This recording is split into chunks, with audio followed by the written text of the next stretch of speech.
Parādīšu jums brāķēto burgeru recepti, jeb saucamo kotlešu maizi.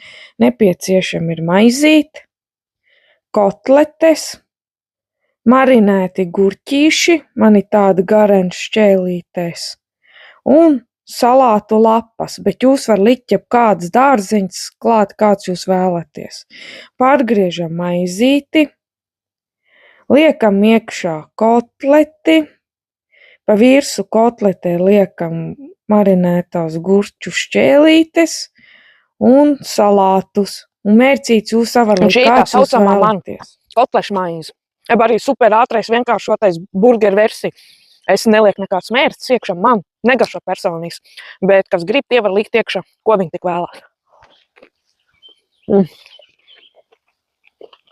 Ātri, vienkārši un garšīgi. Es jau teicu, es uz ēst taisīšanu neiesprings. Visu var uztaisīt 2 minūšu laikā reāli. Nu, labi, 5.